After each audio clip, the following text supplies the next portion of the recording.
Halo semua, kembali lagi di channel Mas Adri. Kali ini gua akan review Suzuki Swift tahun 2009 tipe GT. Seperti yang kita tahu, Suzuki Swift adalah mobil legendaris keluaran Suzuki yang dijual di Indonesia. Tentunya dengan berbagai penyempurnaan facelift sampai tahun 2000, awal pertama keluar itu di tahun 2005 sampai kurang lebih di tahun 2014. Yang kita akan review kali ini adalah versi tahun 2009, di mana mobil ini sudah tipe CKD atau Complete Knockdown, di mana mobil ini dirakit di Indonesia, tapi tentunya juga dengan dimensi yang tidak berbeda jauh dengan versi CBU-nya keluaran tahun 2005 sampai 2007. Penasaran seperti apa? Yuk kita lihat langsung.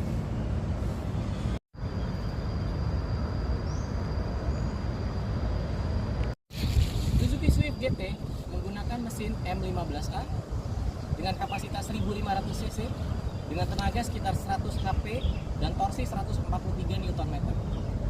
Mesin ini sudah lama digunakan di beberapa mobil Suzuki dan sudah terkenal keawetannya dan kebandelannya, sehingga banyak mobil mencari Suzuki Swift GT ataupun tipe-tipe di atasnya. Bagaimana kita melihat Suzuki Swift ini termasuk mobil yang mudah perawatannya, spare partnya tidak mahal dibandingkan kompetitor ataupun merek sebelah, dan di sini sudah dilengkapi dengan peredam mesin, di mana akan membantu getaran mesin maupun suara mesin tidak terlalu terdengar. Dan kita lihat lagi bagaimana di sini sudah dilengkapi dengan beberapa teknologi seperti rem ABS dan juga sistem pengereman yang sudah lebih baik. Masuk ke dalam Suzuki Swift GT 2009, kita akan disuguhkan dengan desain dashboard yang cukup sederhana, tapi kalau kita lihat materialnya, material plastiknya relatively solid. Lalu ke tengah kita akan menemukan audio masih single din, dan pengaturan AC masih model putar-putar, tapi saya kira ini masih cukup relevan. Lalu kita lihat juga di material pintunya, di sini masih bahan plastik, namun plastiknya sangat solid dengan build quality serta finishing yang rapi. Dan kita lihat di sebelah sini ada bagian fabric cukup empuk ketika Anda berkendara, menyandarkan tangan. Lalu untuk setirnya masih kosong di sini, belum ada audio steer wheel control ataupun fitur-fitur kekinian lainnya.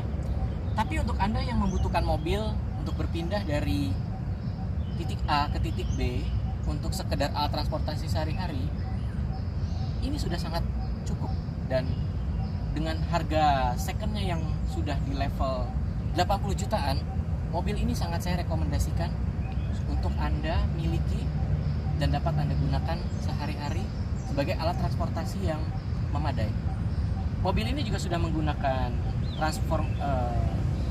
transmisi Matic 4 percepatan, rem tangan masih model manual, dan kelebihan dari teknologi Matic 4 percepatan, lebih awet digunakan dibandingkan transmisi CVT yang sudah banyak digunakan di mobil-mobil kekinian.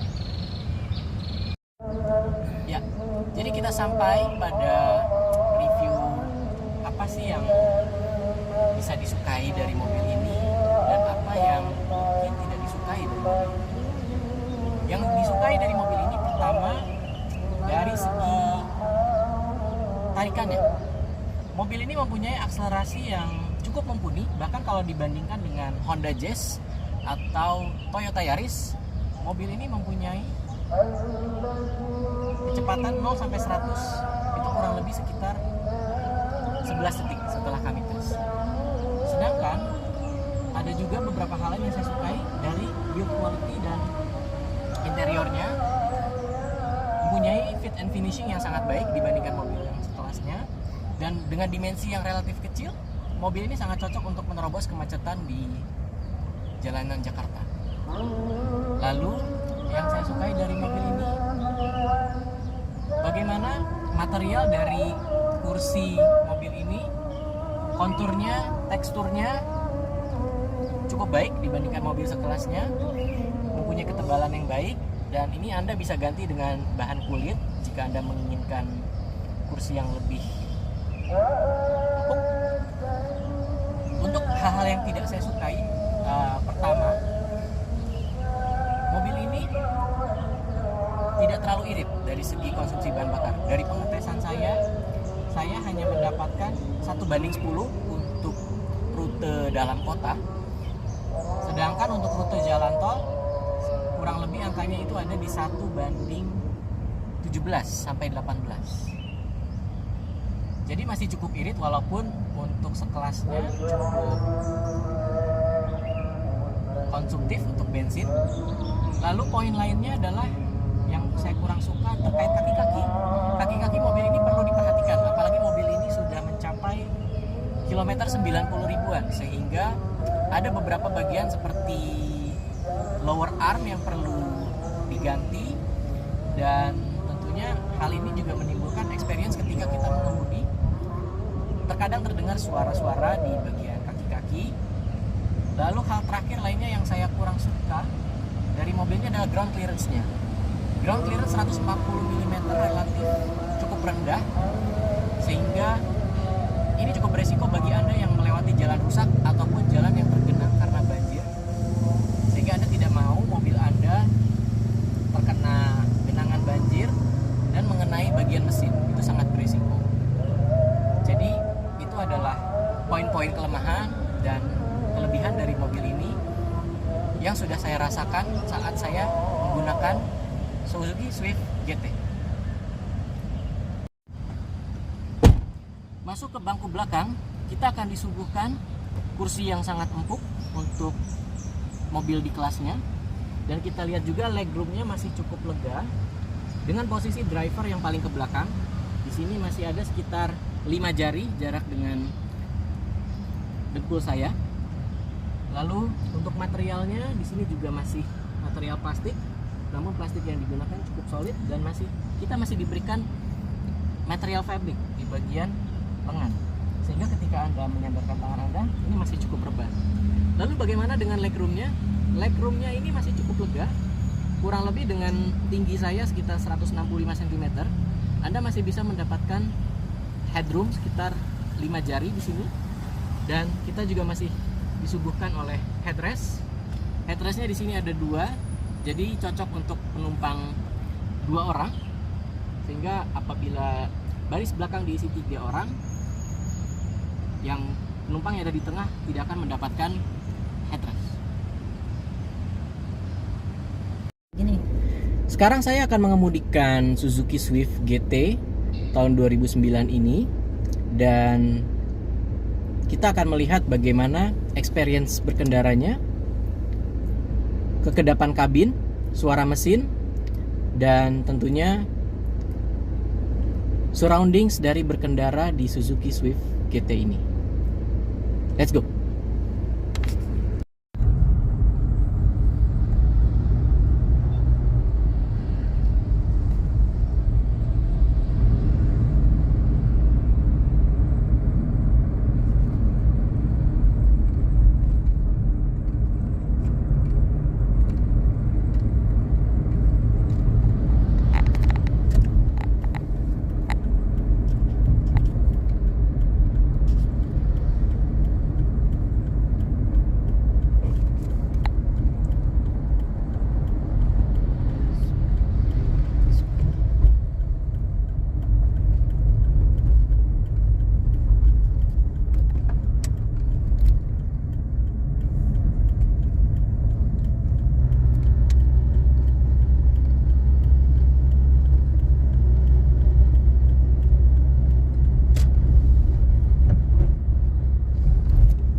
Jadi kesimpulannya, Suzuki Swift GT tahun 2009 ini merupakan mobil second yang sangat worth it untuk dimiliki. Bukan hanya karena harganya, tapi juga build quality-nya, ketersediaan spare part-nya yang relatif lebih murah dibandingkan kompetitor, serta service center yang tersebar di seluruh Indonesia. Brand Suzuki sudah terkenal dengan mobil-mobil yang affordable dibandingkan kompetitornya, baik dari sisi after sales maupun dari sisi spare part. Demikian review Suzuki Swift GT dari saya hari ini. Kita akan kembali lagi dengan review mobil-mobil bekas lainnya dan tentunya mobil-mobil bekas. Terima kasih sudah menonton. Saya Mas Adri, kembali lagi di channel Mas Adri dengan mobil-mobil second review yang recommend yang dapat Anda miliki dengan harga yang pantas dan juga dengan kualitas yang tiada batas. Terima kasih.